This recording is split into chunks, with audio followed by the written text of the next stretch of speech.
Next है step 4, record significant findings and implement. वही 5 steps to risk assessment हम discuss कर रहे हैं.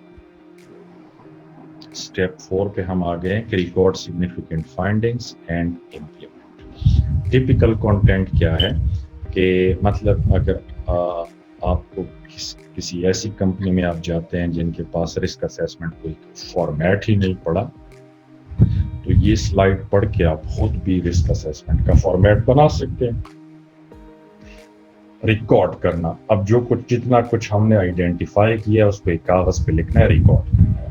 टिपिकल कंटेंट किसी भी रिस्क असेसमेंट फॉर्म के टिपिकल कंटेंट क्या होते हैं कि एक्टिविटी की डिटेल होनी चाहिए कि आप किस एक्टिविटी का रिस्क असेसमेंट कर रहे हैं, और एंड हैज़ार्ड की डिटेल, जो एरिया या जो एक्टिविटी जिसकी आप रिस्क असेसमेंट कर रहे हैं उसकी डिटेल, और फिर उस एक्टिविटी में कितने हैज़ार्ड हैं उसकी detail.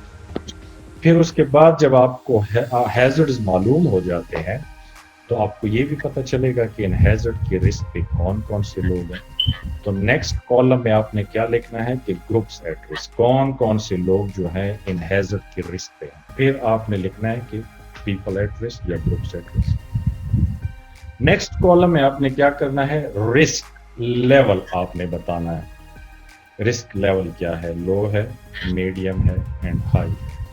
And adequacy of existing control measure, आपकी कंपनी के पास मौजूदा जो कंट्रोल मेजर हैं इन रिस्क से निपटने के लिए, फिर आपने वो लिखना है कि हमारी कंपनी में फलाने फलाने कंट्रोल है. सपोज फायर एक रिस्क है, ठीक है, तो उसके लिए अगर किसी कंपनी में फायर एक्सटिंग्विशर पड़े हैं तो ये क्या है, एग्जिस्टिंग कंट्रोल मेजर है, ऑलरेडी कंट्रोल मेजर जो है मौजूद है.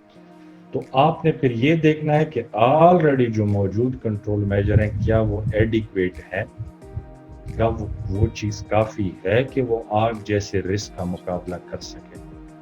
अगर आपके ख्याल में नहीं है काफ़ी, तो फिर आप नेक्स्ट स्टेप पे आएंगे, फर्दर प्रिकॉशंस नीडेड.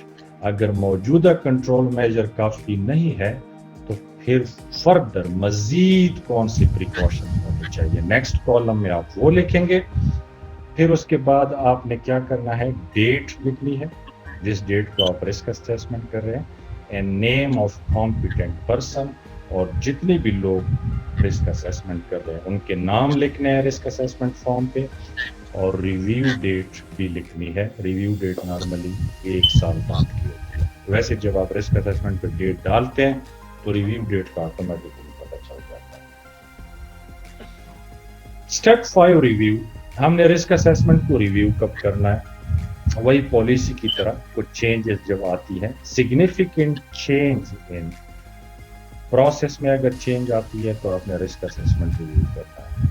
सब्सटेंस में, equipment, work place environment, personality अगर चेंज आती है तो आपने रिस्क असेसमेंट 1 साल से पहले रिव्यू करना है. If it is no longer valid, risk assessment invalid कब होता है, अगर आपने रिस्क असेसमेंट भी किया है उसके बावजूद एक्सीडेंट भी हो रहे हैं, नियर मिसेस भी हो रहे हैं, लोगों को बीमारियां भी लग रही हैं, तो इसका मतलब है आपका रिस्क असेसमेंट वैलिड ही नहीं है. फिर आपको उसको रिव्यू करने की जरूरत है. या चेंज टू लीगल स्टैंडर्ड, जब भी किसी मुल्क के सेफ्टी के कानून या सेफ्टी स्टैंडर्ड में चेंज आएगी जिसकी वजह से किसी कंपनी का रिस्क असेसमेंट इनवैलिड हो सकता है, तो वो फौरन फिर रिव्यू करना है. या अगर कोई चेंज नहीं है, इनवैलिड भी नहीं है रिस्क असेसमेंट, तो पीरियोडिकली 1 साल बाद आपने वैसे भी रिव्यू करना. तो ये है 5 steps to risk assessment. Now task analysis, special case को हम देखते हैं. ये एक्सरसाइज करने की जरूरत है या नहीं है, या आगे चले? आगे चले. Special cases and vulnerable group.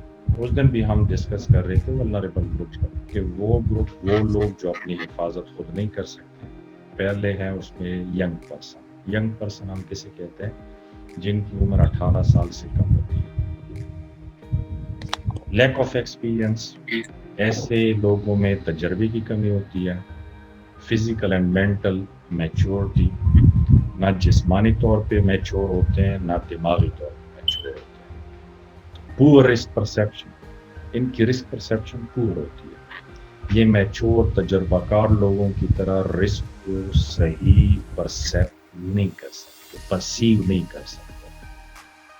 ٹھیک ہے، اکثر آپ دیکھیں نا یہ جو موٹر سائیکلوں پہ ون ویلنگ کر رہے ہوتے ہیں ٹینیجرز ہی ہوتے ہیں، 50-60 سالہ بندے تو ون ویلنگ نہیں کرتے، ان کو پتہ ہے کہ اس میں رسک انوالو، جبکہ ٹینیجر کے پاس یہ پرسیپشن نہیں ہوتی. یہ چیز وہ نہیں سمجھ پا رہے ہوتے کہ ہم ایک ٹائر پہ موٹر سائیکل چلا رہے ہیں، کوئی معمولی سا پتھر بھی نیچے آتا ہے تو اس کا نتیجہ موت ہو سکتا ہے.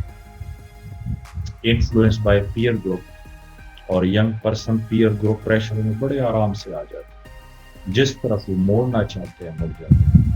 ایگر، ایسے لوگوں میں، ایسے جوانوں میں کچھ کر دکھانے کا جذبہ ہوتا ہے، ایک ایگر ہوتا ہے.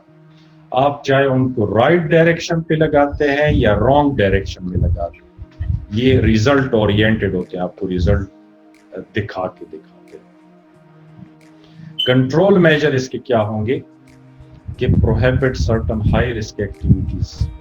ایسے ورکرز کو جن کی عمر 18 سال سے کم ہے ان کو ہائی رسک ایکٹیویٹیز سے دور رکھنا ہے، جیسے کہ ہائی رسک مشینری کے ساتھ ان کو بالکل بھی کام نہیں کرنا. Restrict work patterns and hours, ان سے اوور ٹائم بھی نہیں لینا، نائٹ یا ایوننگ شفٹ میں بھی ان سے کام نہیں کروانا، صرف اور صرف morning shift. Train and supervise, ایسے ورکر کو ٹریننگ بھی دینی ہے اور سخت قسم کی